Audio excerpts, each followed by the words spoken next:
Hello, my name is Del Smith, and I am the office manager at ZipSpider. We are a wireless internet service provider up in Angola, Indiana. We provide wireless internet services to people who don't really have any other options other than satellite or crappy DSL service. Our main market is around the lakes in Steuben County, and then we also have service in LaGrange County. We've got a little bit of service up in Sturgis, Michigan. We go as far south as Butler, and then we also have service over in Ohio, in the northwest portion of Ohio as well. So Blakesley, Edgerton area. We've grown pretty big in the 6 or 7 years we've been around. But yeah, so today I'm actually going to talk about one of the most powerful tools that we have. So this system here is called Powercode. It is a software platform that basically runs our business. So it's a enterprise resource planning system specifically tailored to wireless internet service providers like us. So it does just about everything for us, ranging from our customer database information, our speed packages, what service people subscribe to. It does the limiting on the upload and download speeds that people subscribe to. It does inventory, it does scheduling, it does ticketing, call records, so many things. We spend probably 85 to 90% of our time in this program when we're at work. So first things first, we're going to log in here. And once we do so, we get a nice dashboard. If I use the right password. So we get a nice welcome page, home page with a dashboard with a bunch of different information. This is customizable too, which is pretty cool. We can add different things, and each employee can customize it however they want to see what information they need. I don't want to show you too much just because this is a live system. So we will just get right into it, and today I'm actually going to show you how to add a new customer into the database. It's a pretty straightforward process, but every single person that contacts us, we try to enter their information into the system, just because even if we can't get someone's service, we like to have the option to give them a call back when we actually can provide internet service to them. So the way our service works, we have wireless equipment up on tall structures like radio towers, water towers, grain legs, all different kinds of stuff throughout the tri-state area. And that equipment will broadcast out a wireless signal out to the surrounding area.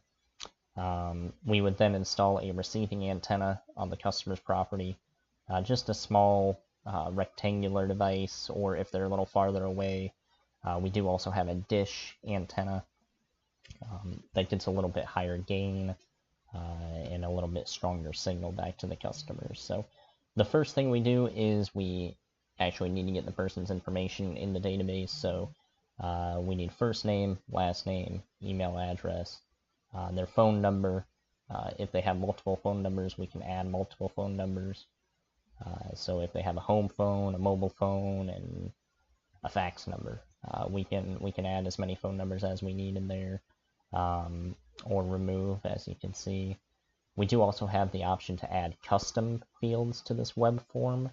The nice thing about this is all of this information would then show up on the customer's account, and I'll show you once I get there. But so I've actually added all of these to this form. If they're buying a Wi-Fi router from us, yes, no, unsure. If so, we will invoice them for it. We don't require people to have a Wi-Fi router, but we do recommend it. and they don't have to necessarily use one that we provide, but if they do want to buy one from us, we give them that option. If they want a payment plan on the installation, or how, or what kind of installation it is. So we have a one-time installation fee of $149.95 to get someone installed. They can either pay that in full. We can do a 2-month payment plan, a 3-month payment plan. If the house has already had internet service installed by us in the past, so say we had a customer in that house and the person moved, new person's moving in, and all of the equipment's still there, the cabling's still there, literally all they have to do is plug it in, we'll just charge a $50 activation fee instead of the $149.95 installation. We do also sometimes offer discounted rates if we're running a special, or say we're doing a lot of installs in one area, and while we're in that area, we want to give people the option to get a discounted installation, then we'll mark that there. We put what package they want, so be it our basic or our premium package, whatever speed they're looking to subscribe to. If the person has a TV antenna tower, and if it's safe to climb, and then also if they have any animals that we should know about, if we need to call ahead and let them know, hey, we're coming out, put away your dog. So all very good information to have. The next thing, we have the location. So this is where we would actually put in the physical address that the person's looking to get service at. I'm going to go ahead and actually start filling this out. So I'll show you, I'll put my information in here. I know that I'm already in the system, and one of the nice things that Powercode does, it'll actually notify you that there's a possible duplicate. So a lot of times if you're talking to someone on the phone, they may or may not remember contacting you for internet service 2 or 3 years ago. So if we already have someone's information in the system and we're trying to add their information again, we get this nice little pop-up window saying, hey, you might want to look at these accounts. That person's name is already in the system. Some people have the same name, so sometimes you'll get a false flag, but very, very handy to avoid having multiple entries of the same person in the database. So just for the sake of this, I will actually just make a test account just to show you what an actual account looks like. So if you give me 1 second here. So like I said, we can enter all this kind of information, whatever they want to do for the install, what package they want, if they have a tower, if they have animals. Then we'll actually put in the address that they want service. For the sake of this, I'll just do my work address.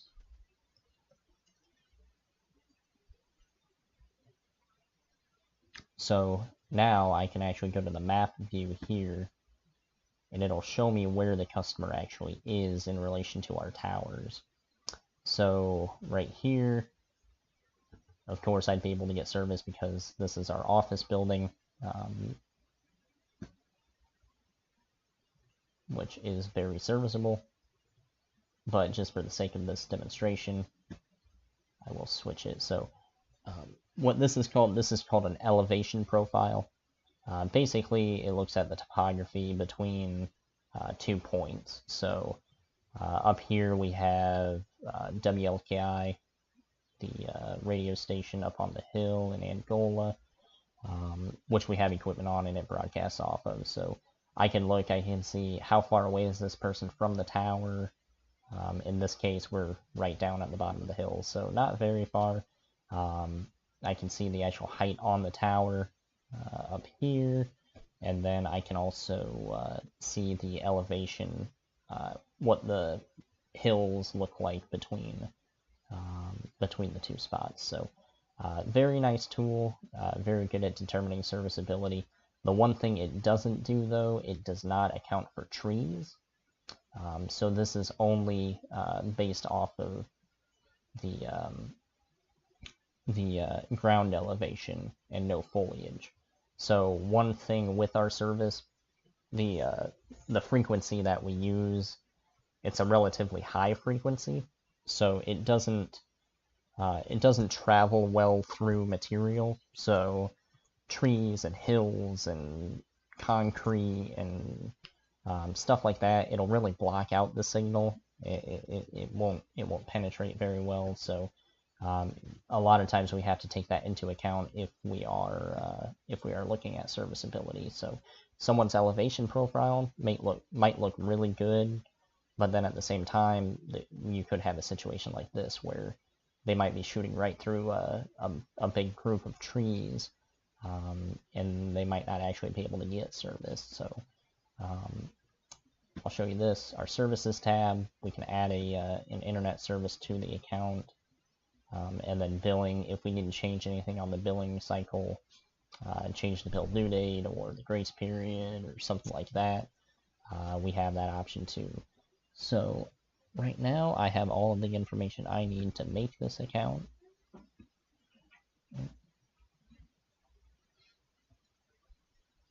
Let's say a duplicate username.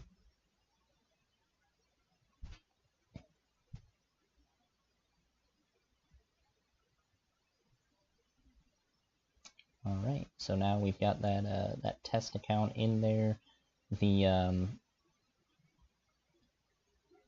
This details all the information that I already put in there. So like I was saying, the custom fields. So then when we actually go and make the initial invoice, when we go out to do the installation of service, we can see all of this information. So if they're buying a Wi-Fi router, what kind of payment plan they want on the install, what service they want, if they have a TV tower, all that kind of stuff I already went over. So we can see the billing and physical address. We can enter call logs.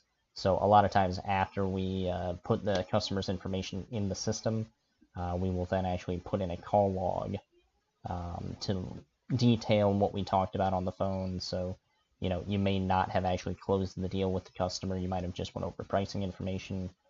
They might not want to actually install service yet.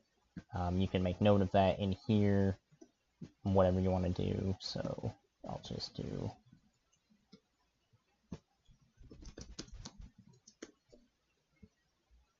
a test one for now. Call's complete. So, and then in here too, if we did actually schedule an install, I can then schedule an install job. So I can assign it to our technician group. I can then do an installation, and then I can put any notes that I need in there.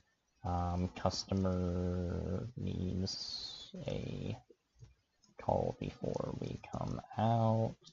He is leaving from work. So something like that. I can then throw the job in standby if I want, which will basically just, it's a bank of jobs. So anytime we're in the area, we can pull up the jobs in standby, and if we can add it to the schedule if we have time, we'll do that. But in the case of an install, we would normally actually schedule the time. So I'll go ahead and create the job, and then it'll pull up our schedule. I'm gonna go a couple months out, just so we don't have any live data. So say this person wants to get installed in June. I can actually pull it up, just drag and drop, and then I can hit save. Here it'll pop up if I want to email the person, if they have an email address on file. By default, it'll send out an email, very simple email, just saying the date and time that we have an appointment scheduled for. If we don't want to send that, we just check that checkbox, and then we hit continue with save. So right there, we successfully added a new customer to Powercode. We went through the account, and we actually scheduled a job for an installation of service for that customer. So I hope you learned something. I hope it was interesting to you, and I hope you have a nice day. Thank you.